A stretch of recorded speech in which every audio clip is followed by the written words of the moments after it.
Boxing Vibez TV coming right back at you, giving you the best boxing analysis on YouTube, Spotify, Stitcher, you name it. We do this. Oh my gosh, it was an upset. But let me go ahead and introduce the crew. We got JD. You already know 8-1 Trey all day. We got Q in the building. Yeah, you got Q in the building. Yeah, and y'all see my name, it ain't even important. Let's go ahead and get to it. Pod quote of the day, JD, get to us. All right. Speaking of upset, man, pod quote of the day is by none other than the young bull, George Kambosos Jr., where immediately this morning, I'm talking about this morning, right? After the fight, you know, he had his belts laid out in front of him, had his shades on and everything. And so they was asking, man, how do you feel? And George Kambosos simply said, hey, man, this is nothing. The vision is bigger than this. Hey, if I could, I'd be training today. I'm with all the smoke. So y'all just know that's the pod quote of the day by George Kambosos Jr. Spoken like a fighter sharpened by the one great Manny Pacquiao. Wow. Right, sparring partners, right? Right. Over 100 rounds. All right, man. So one last housekeeping thing. One last thing. JD, hey, man. JD, tell the people what to do. They already know, but tell them. Go ahead. Hey, and if you're down with the vibes, hit the notification bell and subscribe. Ding. All right. So we talked about this, right? I know, Q, you were more vocal about it, but I posed the question because it just seemed a little funny. In boxing, when things are off, is so little difference between elite fighters, great fighters, elite fighters, and any one thing. Doesn't matter. You have a bad night, it's a wrap. It's an upset. And oh my gosh, did we not get an upset? Are you not entertained as entertainers? Say, guys, go ahead. We had an upset. Great fight, potential fight of the year candidate. If I'll let you guys have it. JD, go ahead. You got the biggest smile on your face right now. Hey, look, man, I'm going to sit here and I'm going to admit right now on our pod, just like T.O. and his father, I didn't expect that. I did not expect that, man. I was of the mindset that I really did think, and I apologize, George Kambosos Jr., and to your whole team, brother, you are legit. We ain't know much about you, but bro, you most definitely are a legit fighter. So I definitely was one of those people. I thought T.O. was gonna get in there. Again, I didn't predict that a early knockout would transpire, but I thought it'd be something in the latter rounds, which we all saw that knockdown late, but T.O. didn't get him out of there. But nonetheless, man, it was an excellent fight, man. Definitely a fight of the year candidate. I will say with T.O., we saw how T.O. came out first 3 rounds, guns blazing, trying to get Kambosos out of there. And then somewhere around the 4th round, you saw the look on T.O.'s face where he realized that he was in with a real live dog, that he was in with a real live opponent. And not to mention, you know, was it the 2nd round when he got knocked down to the canvas by Kambosos? It was the first round. First round. Matter of fact, first round, right? So first round, I can only imagine the things that are going through the mind of a Teofimo Lopez who's talked so much smack leading up to this fight, who talked so much about how quickly he was going to get the early round stoppage, so much so that they talked about how many people have put money on the fight and on these betting lines that T.O. would get him out of there within the first 6 rounds. So it was so much hoopla about how quick T.O. was going to get him out of there, and it absolutely did not happen. So it was a hell of a fight, man. Shout out to George Kambosos Jr., man. He now arrives, you know, on the map in that lightweight division. It was a mandatory fight, you know, so it wasn't. So really, Kambosos got it the hard way. A lot of us lament how you got to navigate and work your way up rankings. You know, even we know of a couple of local fighters who are trying to navigate their way up rankings, right, to get an opportunity. So, you know, salute to Kambosos for getting himself to that doorstep and then knocking that door open by taking all the belts from T.O. So, but a hell of a fight, man. Excellent fight by Teofimo Lopez and Kambosos. But Kambosos proved to be the better man. He proved to be the better man. Go ahead, Q. What you got? Man, it was an amazing. That was an amazing fight, bro. That's why I love boxing. That particular fight, you know what I'm saying? And I did give Kambosos a shot. We had to connect the with last week. Do we give him a shot? And I said, most definitely, he's a formidable opponent. He had plenty of time to prepare for this. And I just feel like I don't really know, I don't know if Teofimo slept on him. You know what I'm saying? I don't know how much on the buy into the weight, because he didn't look weight drained to me. You know what I'm saying? He didn't look weight drained personally. I feel like, well, maybe he did underestimate him, I think, if I had to guess. And I think he really tried to come make quick work out of him, go steamroll through him. You know what I'm saying? He really tried to get the first round knockout and was reckless. And just like Kambosos said, if he came like that, I'm going to catch him and clip him early. He caught him and he clipped him early. And once he did that, it sucked the air out of the room. You know what I'm saying? And still, in the back of my mind, okay, he caught him. You know what I'm saying? Perfect punch. My man was landing. And the announcer was just like the announcer was talking about how Teofimo was catching him, was blasting him, and he caught him with the overhand right. You know what I'm saying? He went down, and it was quick right before the round ended. The crazy thing about it, when he went to his corner, this is what and I almost thought I didn't hear it, but I heard the announcers or somebody maybe say something about it. Now, Teofimo Sr, whatever, his father, that's Pops, father / trainer, he said some conflicting things that just, had me confused, and I'm sure Teofimo might have been confused. He said, he told him to calm down. You know what I'm saying? He told him to calm down, and then he said, get him out of here already. I'm like, well, damn, that's not the same thing. You know what I'm saying? Are you rushing? Do we take his time? And I just felt like he was looking for the big punch for the latter part of the fight while my man was putting it together. He was fighting off that back foot. And he was still the more aggressive fighter. He was fighting off the back foot to keep the distance and the time. You know what I'm saying? He was timing him. He was throwing a double jab or either like a power jab and a like a what you call it? He was catching him with that check hook. And then he was setting up that overhand right with those two punches. And, he was setting up that big overhand right just to keep him honest. You know what I'm saying? That's the same punch that he got knocked down with. So, and it was just amazing, man. And I just felt like Teofimo he was relying on power for the larger part of the night instead of boxing. You know what I'm saying? And it cost him dearly, man. It cost him dearly. And the worst thing about this was, to me, I feel like worse than a loss in the fight, I feel like he hurt his image. I already felt like he was very cocky. You know what I'm saying? I felt certain, I spoke on it a couple of times. But I feel like he's an amazing talent, and I just feel like he didn't do himself any favors with crying about the results of the fight, man. Your face was all over the place. You know what I'm saying? Like you was beat. Like and my man, like, now I felt like what was the 10th round? Was the 9th or 10th round where he dropped Kambosos? I like, man, I think okay, because he's dangerous the whole fight. He's the heavier puncher. We're talking about one punch. He was a stronger fighter. I just feel like he wasn't putting it together. He wasn't really trying. He was trying to land, he wasn't throwing combos like that. And part of it was because Kambosos was making him pay. You know what I'm saying? He was countering him. He was throwing punches in between his punches. He was mixing it up, and it was very awkward, his style. And it was just like, he fought a masterful fight. But I couldn't believe how he recovered. Teofimo sort of sold out once he had him hurt. And I believe, you know what I'm saying, he might have gassed himself out. And Kambosos came back in the championship rounds, man. He did his thing, and it was amazing. Another thing I want to say, I don't know, we got Jimmy Lennon Jr. We got Jimmy Lennon Jr. We got Michael Buffer. Who is the white Rastafari with the dreads that's on his own? Because he's like my favorite announcer, bro. That dude, he that deal. Like, I like the lead up to the fight, how both came out with the Sparta type deals going on. And it was just a lot of energy in it. Like, I don't know his name. I meant to Google it, so I want to shout him out. But whoever that guy is on his own, that's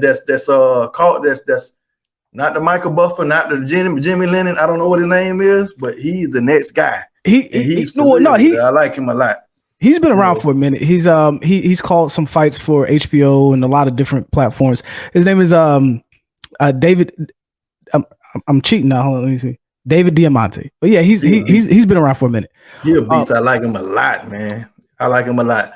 But Yeah, don't fight. That's why I love boxing. I'm very happy, and I think that this will help. This will help boxing. You know what I'm saying? You know, we call this the diva division. You know what I'm saying? That's what we've been calling this division, the lightweight, because it's so deep.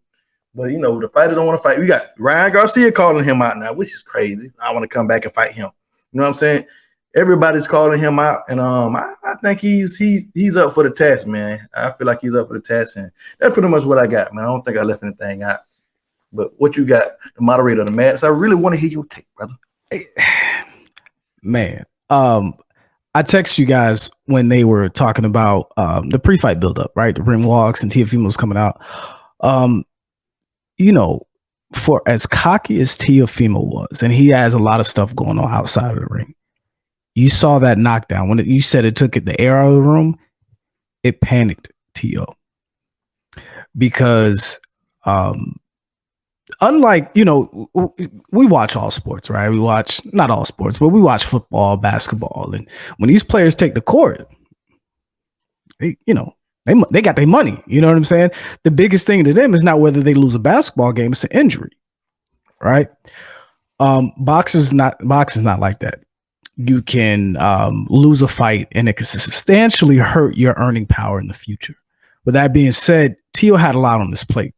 Ain't no guaranteed contracts. Ain't no guaranteed contract. Ain't no guaranteed contract. When you're 24 years old, taking care of probably your whole entire family, and you spend $250K on training camp to make 135, and then you openly say you have 20K left in your bank account. You know, there was so many battles he was fighting in that ring, whether it was weight, whether he, you know, instruction from his corner, Kambosos. That was the first time I've ever seen Teo lose confidence or panic. I shouldn't say he probably didn't lose confidence that he could win the fight, but that was the first time I've ever seen him panic, where he looked like, oh man, I can't lose. Usually he's like, looks like I'm going to attack, I'm going to win. And he looks significantly different from the Lomachenko Teo that we saw, which is a guy who came prepared to box a high-level boxing match. It looked like one guy was prepared for a high-level boxing match and one guy was prepared to steamroll somebody. And at the end of the day, you know, I used this movie as a reference, Attica, where, you know, they were racing down in the ocean. And one guy was genetically engineered, was supposed to win, and he beat him. And he said, how'd you win? I didn't save anything on the way back. I went all out. Well, you know, that works two ways, right? You go all out and your plan A doesn't work and you don't have a plan B, then you end up like Teo. It was the first time I've ever seen Teo not be able to adjust. And I think it was partly because he panicked. This is a fight he knew he couldn't lose. And you saw it in the post-fight interview. He was embarrassed. He was stuttering. He was just rumbling, going on. And he didn't really do himself any favors. But then that speaks to something I'm going to get into, which kind of precipitated all this, which led up, you know, to I believe the events that we saw, because I believe that's not the best Teofimo I've seen, right? Even if he were to lose that fight, I believe if Teo was at his best, he would have looked better losing that fight than what he did. He needs a better team. There's no way you let a fighter sit around for 13 months and note to the kids out there. Don't ever believe the betting lines if you haven't seen a fighter for yourself. I'm just going to tell you that right now. One thing I never do is bet on a fight if I haven't seen both fighters enough. So to any of you bettors that lost your money because y'all was blind betting, that's what your ass get. And his father was bugging in the corner the whole time, telling him that he was good. I'm like, bro, no. His father gave him one good piece of advice, and I was talking about this with JD earlier. One thing that really took me aback.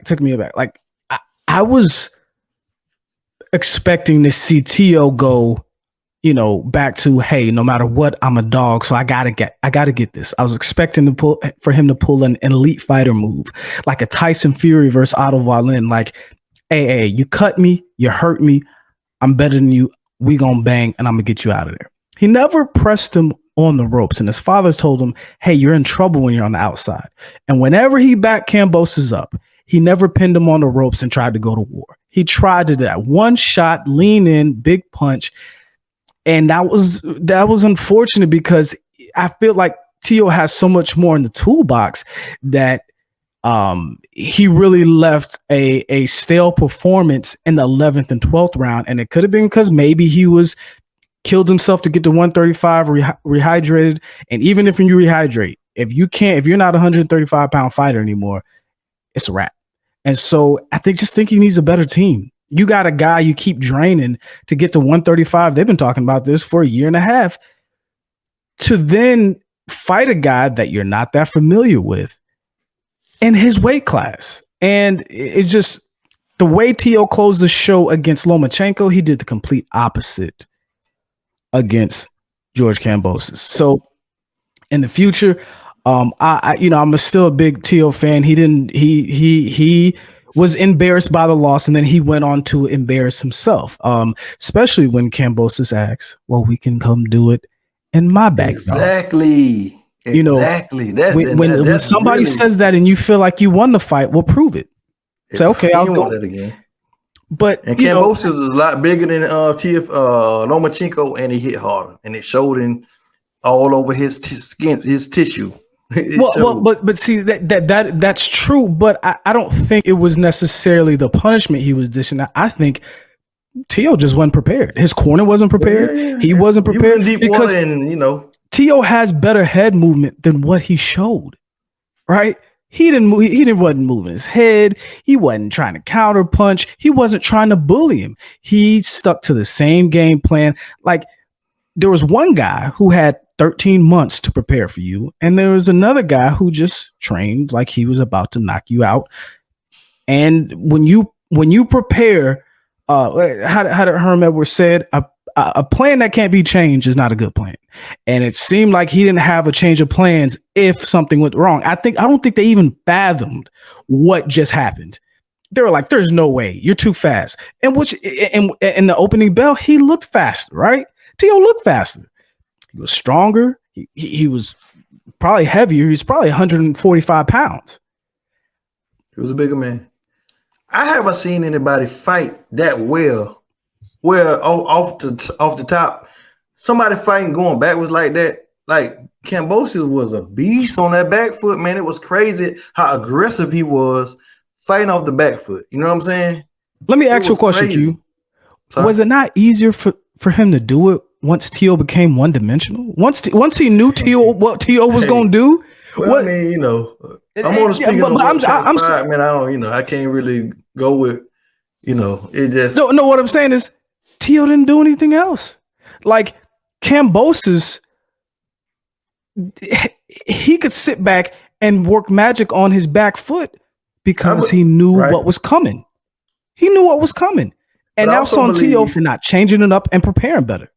But I also believe that it took some out of Teo when he saw that Kambosos could take his power. Right. You know what I'm saying? Right. That took even Sergio out of him. Even Sergio Moore said it in the middle of the fight. He was like, he saw Teo's body language and said, oh, he respects Kambosos now. Mm-hmm. So that just goes to show. I mean, and let's get it in perspective. Teo's 24 years old. He needs a better team. And not to talk about his father in any kind of way. It was just a lot of poor instruction. And really, you need a better team to not put you in a situation. If you and I saw this, like, this ain't a good thing right now. Like, what's going on is 13 months, you're inactive, and you're taking this guy who has everything to gain. And how about did you see his father? He was talking to what my man was while Wilder told Raider Raheem, whatever his name, whatever show Raider Raheem on. He sat down and they talked today. And shout to Raider Raheem and Teofimo Sr, whatever, I don't know his name, but either way it goes. He still was saying that everybody saw what happened. my son won a fight today. I'm sure he had a chance to go back and watch it if he's a real trainer. I mean, go back and see where you went wrong at, or maybe not.